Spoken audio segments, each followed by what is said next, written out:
可能是互联网上，有可能是互联网上最后一次跟你们见面了，有可能啊，我不清楚以后能不能见面，有可能是最后一次，戳动了他们哪里的祭点，我也不知道为什么所有的视频全部被下架了。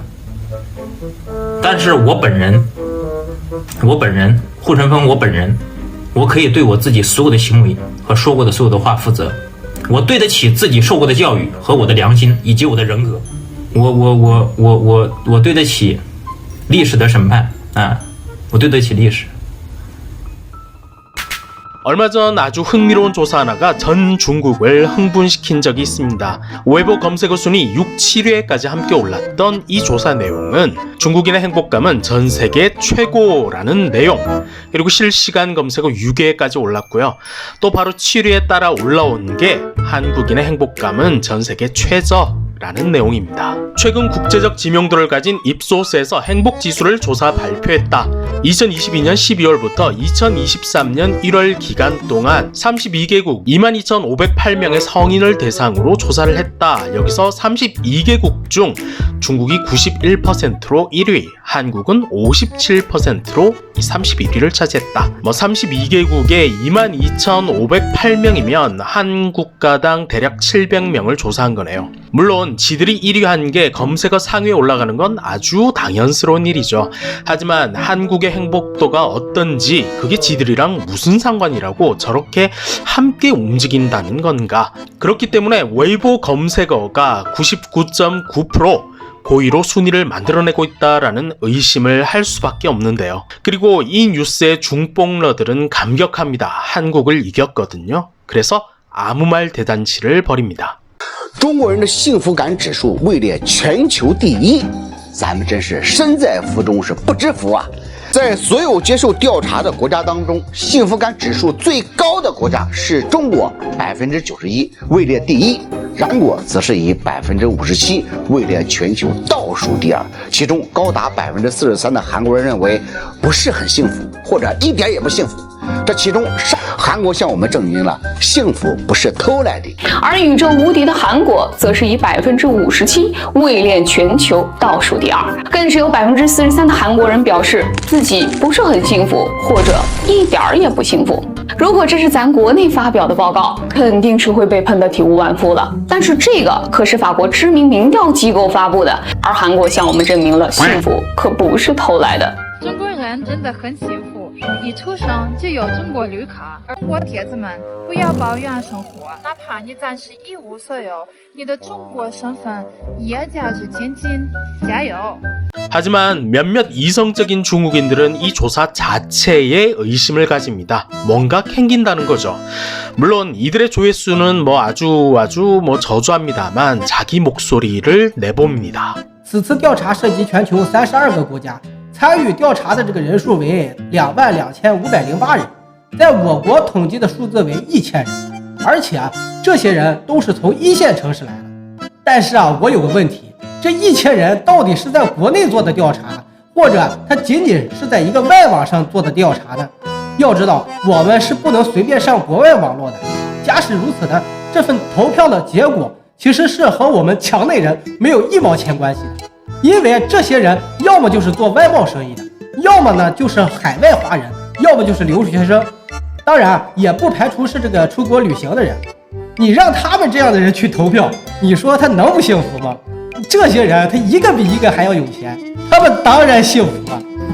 后面我查了一下这个易普索集团啊，它是成立于法国，是中国目前最大的市场调研公司，并与中国官方和企业家们会谈过。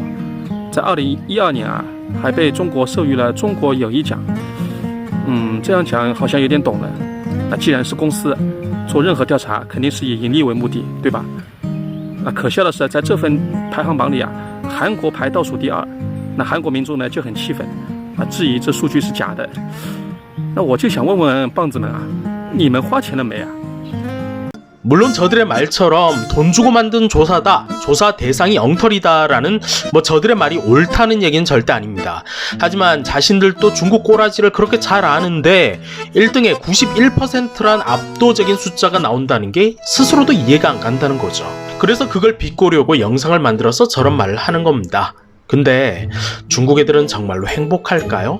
실제로 행복한 나라 1위에 중국이 뽑히고 나서 약간 제정신이 아닌 어떤 한 매체가 별도로 투표 게시글을 올립니다. 당신은 당신의 행복지수에 대해서 몇 점을 줄 수 있습니까? 라는 조사에 26,000명이 투표를 합니다. 웃긴 건 여기에 60점 이하 행복하지 않아 라는 투표란에 14,000명이 몰렸다는 거죠. 54%가 불행하답니다. 겁나게 행복하다, 뭐 행복하다 라면서 80점에서 100점을 준 사람은 20%에 불과합니다. 중국 네티즌이 말한 80점 이상의 행복도가 20%인데 입소스의 조사에선 행복한 중국인이 91%란 건 뭐 그냥 해석하기 나름인 걸까요? 야, 이건 내가 봐도 좀 민망하다. 어떤 사람들은 자기 삶이 구린 걸 항상 국가 탓이나 정부 탓만 하고 앉아있지. 뭐 집도 안 사고 애도 안 키운다면 사실 좀 뭐 괜찮지. 어떤 놈들이 투표를 했는지 그 데이터를 공개해주면 안 되냐? 세계 랭킹이 1위. 근데 중국인들 자신은 참 겸손하구나. 너무 겸손해서 이 조사에선 53%가 불행하다라고 말을 했다는 거죠. 1위를 한 자료는 분명히 인터넷 조사는 아닐 거야. 인터넷상에서 행복도는 40%도 못 넘길 거거든. 왜냐면 행복한 사람들은 인터넷에서 멀리 떨어져서 살거든. 대만 댓글 부대의 냄새가 솔솔 올라온다. 다들 정부와 사회를 탓하지 말고 니들 자신이 얼마나 열심히 살았는지를 좀 물어봐. 왜 60점 이하는 없는 거죠? 난 45점 주고 싶은데. 아, 팩트는 이랬던 거구나. 아마 불행하다 선택한 애들은 모두 대만 댓글 부대일 거야. 불행하다는 거에 저렇게 많은 사람이 투표했을 리가 없잖아. 최근 중국에선 사회 실험을 하는 후천펑이란 크리에이터의 채널이 폭파되는 일이 있었습니다. 청두란 도시에서 일반 노인의 양로연금을 1일치로 계산했을 때 어떤 생필품을 구매할 수 있을까라는 실험이었죠. 후천펑은 이 과정에서 한 달 양로연금을 107위안, 한국 돈으로 2만 원을 받고 있는 한 할머니 한 분을 만나게 됩니다. 挑战在成都随机找一位老年人，我带他去超市，用他1天的养老金来购物，我来买单，看看他都买些什么。采访你一下吗？你好，能问你几个问题吗？答不出。你来成都是在这儿跟着儿的啊，跟着儿子来这儿的，来这儿多久了？弟弟我让我就在这打工，我老伴儿走了，就跟着儿子在。那你之前做什么工作呢？我啥工作不得，就是跟那些当保姆做家具。那你现在有收入吗？我的收入啊，是都没得，我78了，没有养老。那你平时花钱怎么办呢？花钱嗯。就是我家找他。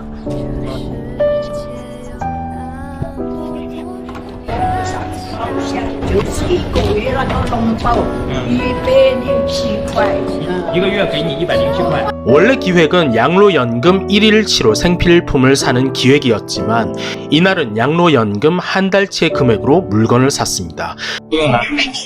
总共127块8毛8。你们是什么部门的呀？